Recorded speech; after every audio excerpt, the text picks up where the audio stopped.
tenho pensado em compartilhar com os irmãos alguma coisa relacionada com a pessoa de Deus. Não propriamente a pessoa de Deus, mas alguma coisa que ele transmite na sua palavra, de alguns títulos que a Bíblia apresenta, o Velho Testamento apresenta, do nome do Senhor, ligados ao nome do Senhor Jeová, Deus Jeová. O nome que ele se apresenta na aliança com o seu povo de Israel. Há outros nomes que Deus se revela, como, por exemplo, para Abraão, ele apresentou dizendo: eu sou o Deus Todo-Poderoso. Também nós vemos ali que Melquisedeque, que era sacerdote do Deus Altíssimo. Há outros nomes assim que ele se apresenta e que ele se dá a conhecer, porque Deus é um Deus de revelação contínua, uma revelação progressiva, e assim nós vemos o nosso Deus nas Escrituras, um Deus eterno, um Deus poderoso, um Deus que não está limitado a tempo, ao espaço, a ordens. Ele mesmo é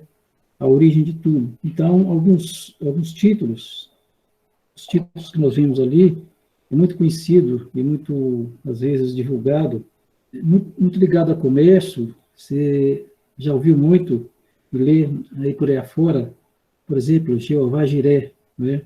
Às vezes tomam esses nomes para comércio e coisas assim. Mas isso é algo muito sério nas Escrituras, porque é algo relacionado com o nome de Deus. Eu quero fazer uma aplicação desses títulos que o Senhor Deus apresenta lá no Velho Testamento, ligados à nossa experiência, a experiência do cristão. Quando nós estamos na nossa experiência desde o comecinho até a idade adulta cristã e até mesmo, por assim dizer, na eternidade, né? Nosso relacionamento com Deus, ele começa, mas ele nunca mais vai terminar. O primeiro título do Senhor é exatamente esse que foi dito há pouco, e é: o Senhor proverá. Foi dito por Abraão, ali em Gênesis 22, 14, ele diz o seguinte: e pôs Abraão por nome aquele lugar, o Senhor proverá. Daí dizer-se, até o dia de hoje, no monte do Senhor se proverá. Nós vemos que aí é o Deus da providência. E foi o próprio Deus que providenciou a nossa salvação.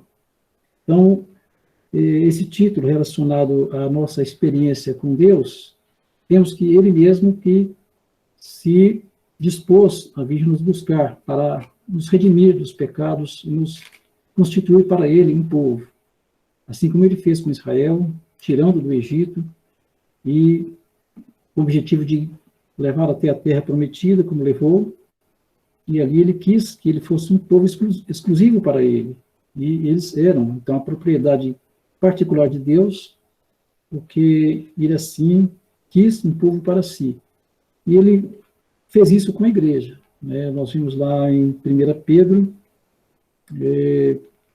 a mesma citação que é feita em Êxodo 19, o Senhor dizendo: vós sois geração, raça eleita, sacerdócio real, nação adquirida, para proclamar as virtudes daquele que vos chamou das trevas para a sua maravilhosa luz.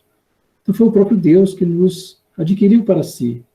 Ele que nos chamou, uma salvação providenciada por ele, algo que iniciou na sua mente.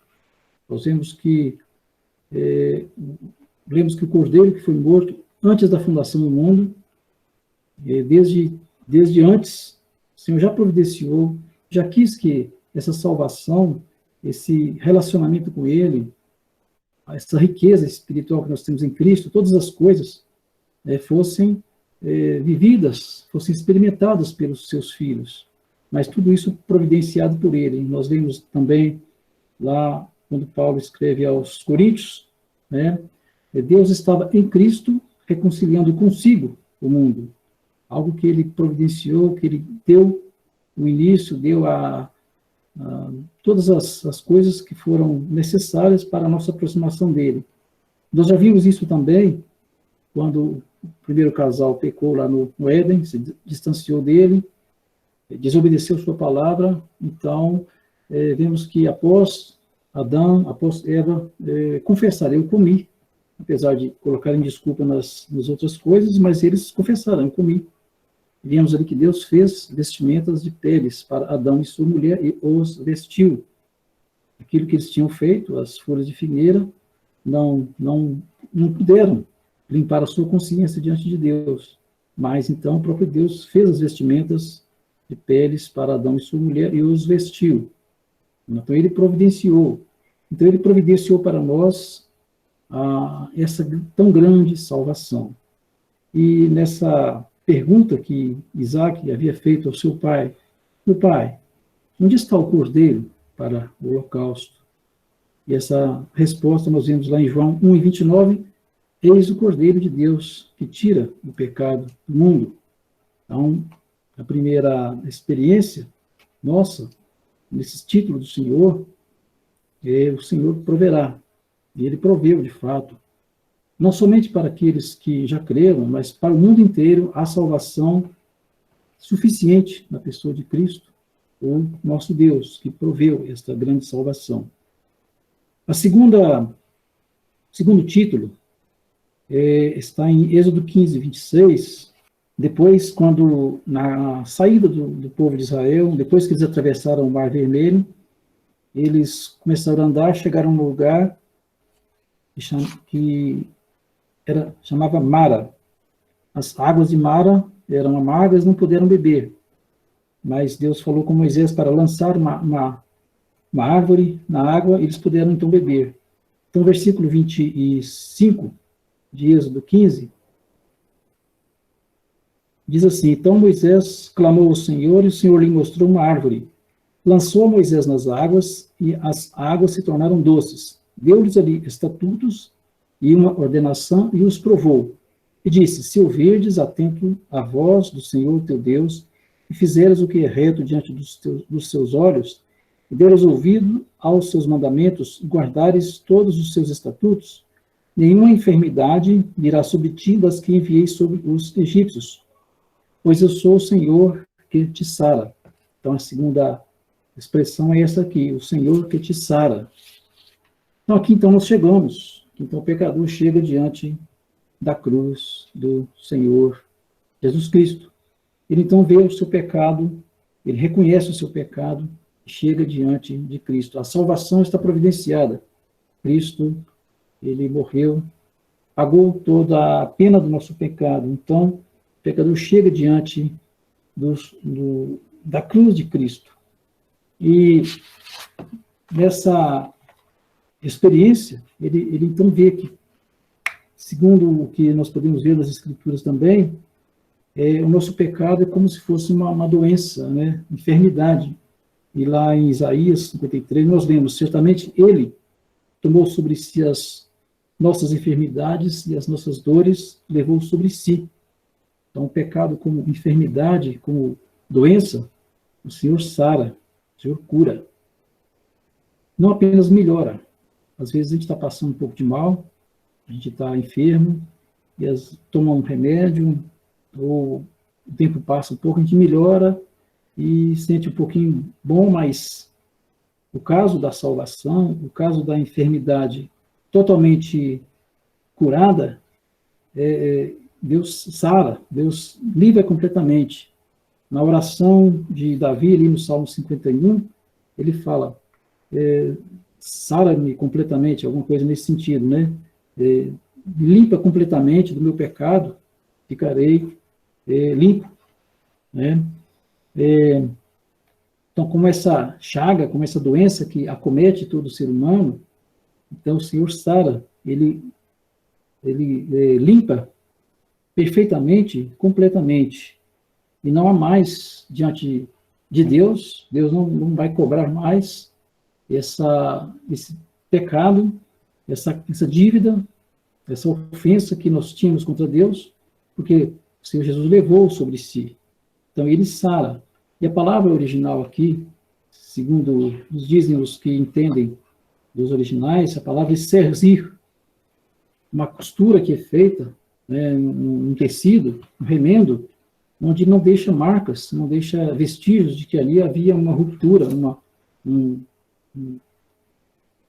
e aí fica completo o serviço. Então, quando nós cremos em Cristo, quando nós chegamos diante de Deus, com nossos pecados perdoados, quando nós já não temos mais essa dívida com Ele, é como se nós nunca tivéssemos pecado. Nós estamos totalmente livres na sua presença, estamos alimpados diante dele. Nós sentamos à mesa, em comunhão, junto com ele, como se não houvesse tido, então, essa mancha. Né? Ele não olha para nós, ele não olha para um filho dele, alguém que creu, alguém que colocou a confiança no Senhor, como alguém olha e fala assim, não, eu estou vendo aquela pessoa ali, ele está aqui, mas a vida dele passada era assim e assim. Não. A vida dessa pessoa está completamente limpa diante de Deus. No domingo passado, eu coloquei o hino 549 para nós aprendermos, e a segunda estrofe desse hino diz o seguinte: contempla, ó Pai, seu rosto divinal, contempla-nos em Cristo aceitos já. Não mais contemples nosso grande mal, pois dizes que, para quem em Cristo está, entre Cristo e seu pecado, o pecado de quem confia, ó Deus, tu vês a cruz do Santo Redentor. Então, não há mais pecado que ele vai cobrar daquele que já está limpo, daquele que já está são, está completamente sarado diante de Deus. Romanos 8:1. Agora, pois, já nenhuma condenação há para os que estão em Cristo Jesus. Alguns apontamentos, né, algumas reflexões sobre esses títulos. Não vou esgotar, é claro, né? A palavra de Deus é ampla, a palavra de Deus é eterna, como o próprio Deus é eterno. O terceiro ponto que eu quero colocar, que vem na sequência, essas expressões, o nome do Senhor ligado a um verbo ou algum outro complemento, como estamos vendo aqui, na sequência que aparece nas Escrituras. E essa sequência é a nossa experiência, né? E terceiro ponto, está logo à frente, Êxodo 17, 15 e 16. Êxodo 17, 15 e 16. Uma ou duas páginas na frente. E Moisés edificou um altar e lhe chamou: o Senhor é minha bandeira. E disse: porquanto o Senhor jurou, haverá guerra do Senhor contra Amaleque, de geração em geração. Então, terceiro título geovístico aqui é: o Senhor é minha bandeira. O contexto aqui é a luta de Amaleque contra Israel. E nessa luta, é citado aqui a história, depois o próprio Moisés repete a outra geração que havia, de fato, de entrar na terra, ali, nas campinas de Moabe, em Deuteronômio, e ele repete também essa história lá para que eles ficassem conhecendo a nova geração que havia de tomar posse da terra, não é? Então, o contexto é essa luta aqui. Amaleque atacou Israel pela retaguarda, pegando as pessoas fracas, os desfalecidos pelo caminho, os combalidos, então, aproveitando daquela situação. E nós sabemos que Amaleque representa a nossa carne que é uma luta que nós temos constantemente, uma luta que nós não vamos deixar de ter essa luta enquanto nós estivermos aqui nessa carne, até o último dia da nossa vida aqui vamos ter essa luta. Essa luta não termina, nós não vamos fazer alguma coisa que vamos vencer a carne. A vitória é uma vitória diária, uma vitória em oração. Por que Amaleque representa a nossa carne? Amaleque era um descendente de Esaú, irmão gêmeo de Jacó, ou seja, nasceram juntos, né? Esaú e Jacó nasceram juntos, gêmeos, claro, e por ser um descendente de Esaú, então Amaleque representa a carne, algo que vai seguir junto até a morte, ou até, no nosso caso, o arrebatamento. Então, nós vamos ter essa batalha. Então, logo na experiência que nós temos de sermos aceitos por Cristo, estarmos em Cristo, não mais sermos lançados fora, porque estamos seguros, estamos firmes na sua presença, mas a luta contra a carne, ela vai acontecer, ela vai ser uma constante na nossa experiência aqui. E vamos aprender nessa luta que a vitória vem com a comunhão com Deus. E nesse caso aqui, né, nessa luta, Moisés deu ordens a Josué, fala assim: ó, Josué, toma homens e sai a peleja, porque eu vou subir ao monte Horebe, estarei ali, vou subir ao monte, estarei ali junto com Arão e Ur, e vou ficar lá, você vai lutar. Então Moisés subiu e ficou lá, estendendo as mãos, até que Josué obteve vitória. E Josué desbaratou Amaleque ao fio da espada, por causa da oração com que Moisés estava sustentando seu servo ali. Então a luta vai continuar, a luta não vai ter trégua aqui nesse mundo. O mundo é sempre de lutas, lutas sem cessar, e de atravessar a nossa carreira, a nossa experiência aqui com Deus. Mas o Senhor é conosco, o Senhor está a nos valer sempre. Vamos partir para o quarto ponto, que é o Senhor que vos santifica. Capítulo 31 de Êxodo, versículo 13. Tu falarás aos filhos de Israel, e lhes dirás: certamente guardareis os meus sábados, pois é sinal entre mim e vós nas vossas gerações, para que saibais que eu sou o Senhor que vos santifica. Aqui nesse ponto, o Senhor que nos santifica, ele santifica, ou seja, ele separa um povo para o seu nome, como já foi mencionado antes. Quando ele separa esse povo para o seu nome, ele quer que também nós sejamos santos, assim como ele é santo. Ele nos purifica do pecado e nos habilita para que nós sirvamos a ele uma vida constante na sua presença. Nós lembramos lá que na festa dos pães asmos, ela era ligada à festa da Páscoa. E essa festa dos pães asmos representa uma vida de santidade. Quando o Senhor nos resgata, ele nos separa para ele. Essa separação é para o serviço dele, para a honra dele, para que ele possa ser santificado na nossa vida. Até aquela oração que o Senhor Jesus ensina, né? Pai nosso que estás no céu, santificado seja o teu nome. Ou seja, que nós o santifiquemos na nossa experiência, na nossa vida. E Pedro, lembra disso, né, em 1 Pedro 1,16, sede santos, porque eu sou santo. E é bom ler o texto todo aqui de 1 Pedro, porque está relacionado com a nossa experiência com Deus. 1 Pedro 1,16, porque escrito está: sede santos, porque eu sou santo. Ora, se invocais como Pai aquele que, sem acepção de pessoas, julga segundo as obras de cada um, portai-vos com temor durante o tempo da vossa peregrinação, sabendo que não foi mediante coisas corruptíveis, como prata ou ouro, que fostes resgatados do vosso fútil procedimento, que vossos pais vos legaram, mas pelo precioso sangue, como de cordeiro, sem defeito e sem mácula, o sangue de Cristo, conhecido com efeito antes da fundação do mundo, porém, manifestado no fim dos tempos por amor de vós, que por meio dele tendes fé em Deus, o qual ressuscitou dentre os mortos e lhe deu glória, de sorte que a vossa fé e esperança estejam em Deus. Então, o Senhor nos santifica para viver para ele, para viver para a sua glória.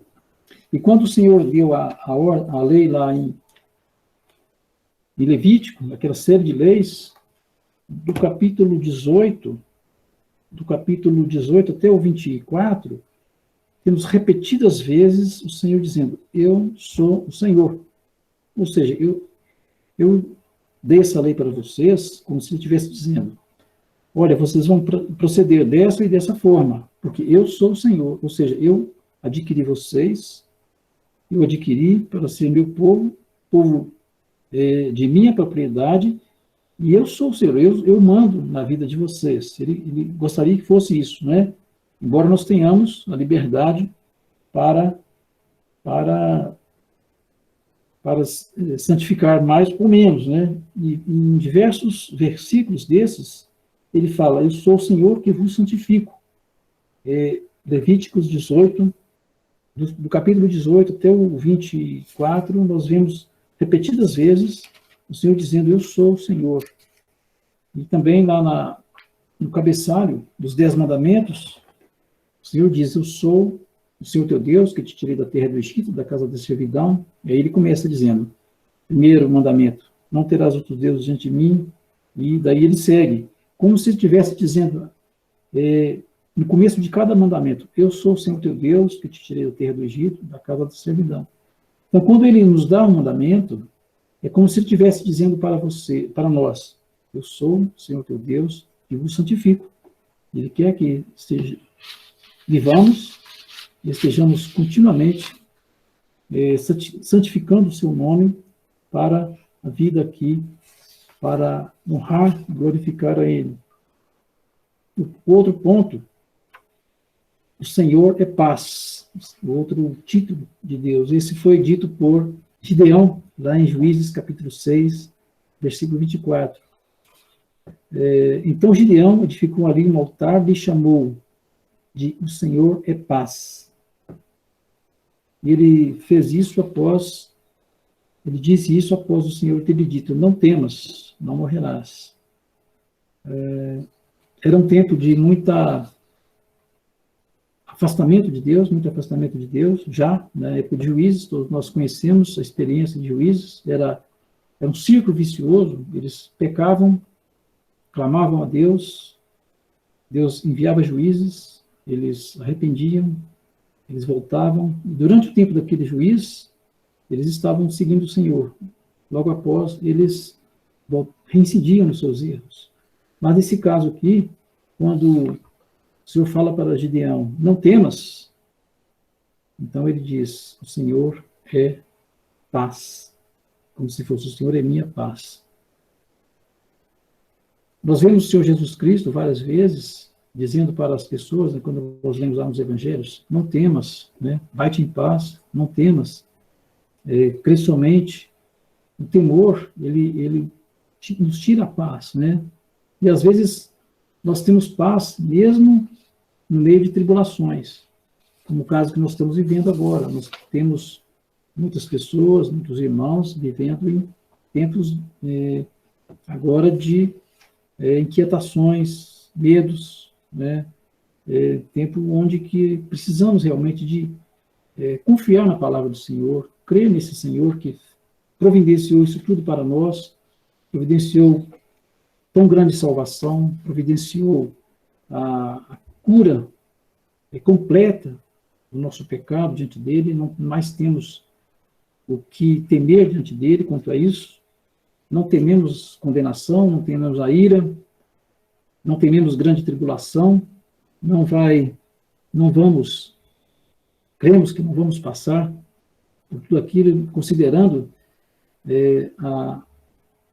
o que há de acontecer, os juízos que Deus vai enviar sobre a humanidade naquele tempo.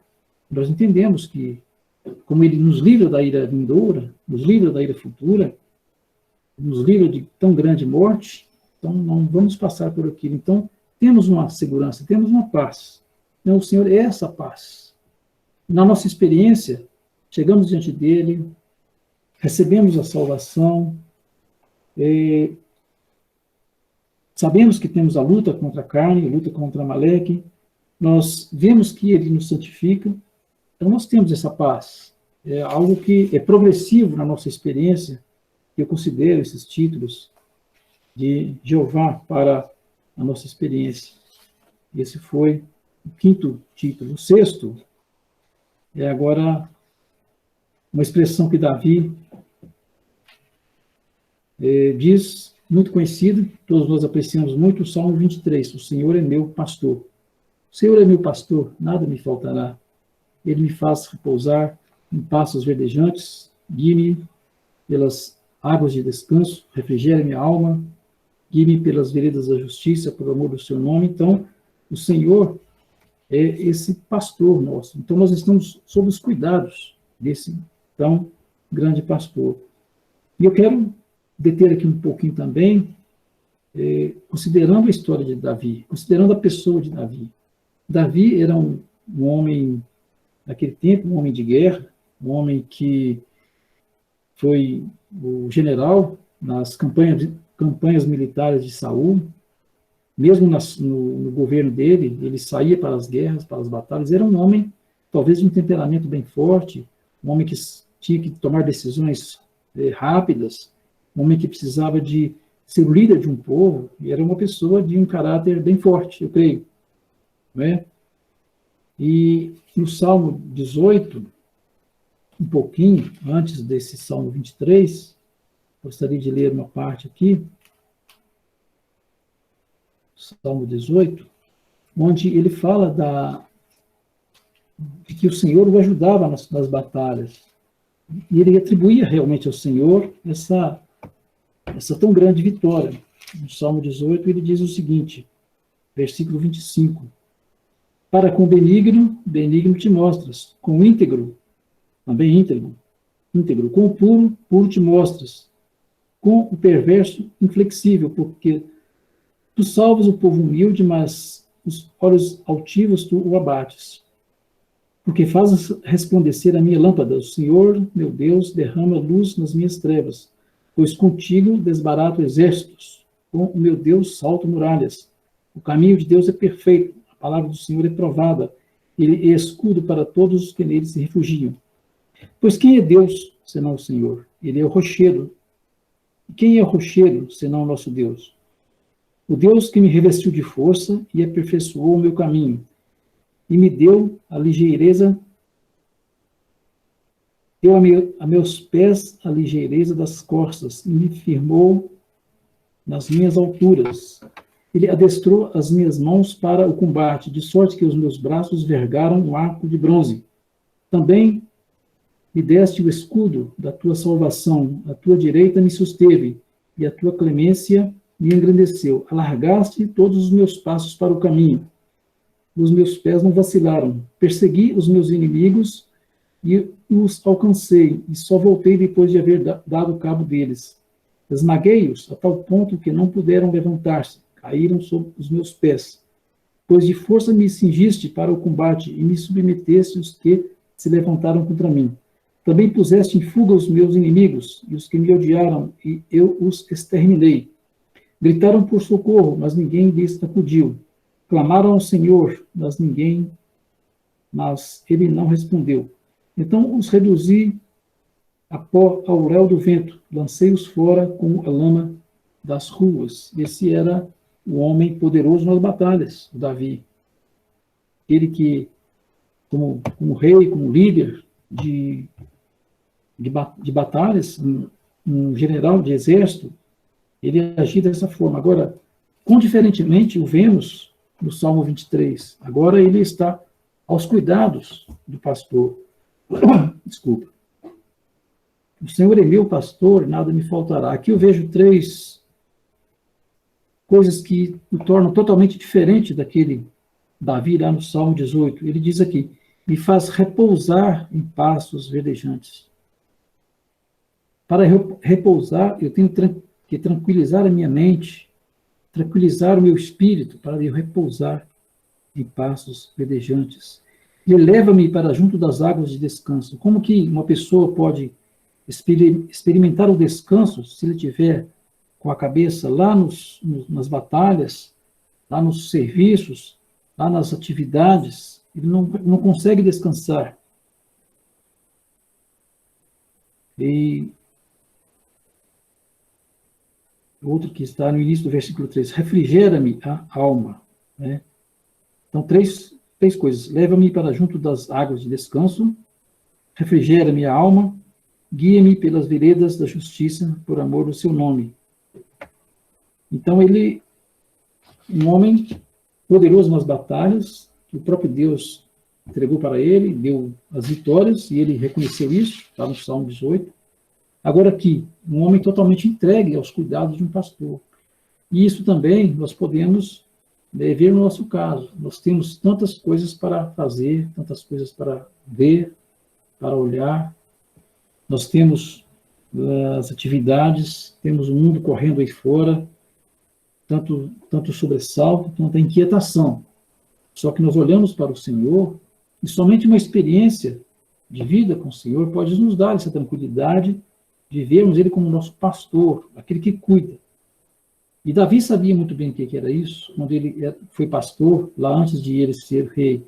O Senhor o tirou, né, do cuidado das ovelhas para ser líder para a nação de Israel. Mas naquele tempo onde ele era o pastor, ele sabia o que era cuidar de uma ovelha, sabia o que significava ir atrás de uma ovelha desgarrada, uma ovelha que estava doente, uma ovelha que estava perdida, que estava cheio de carrapichos, de bichos, de doente, não conseguindo se levantar. Davi sabia muito bem o que era isso. Sabia que era tirar uma ovelha da boca do leão, da boca do urso, e ele fez isso, e ele mencionou isso. Então ele tinha também a experiência e pôde nos passar o que era isso, estar aos cuidados de Deus, aos cuidados do grande Senhor. O Senhor é meu pastor e nada me faltará.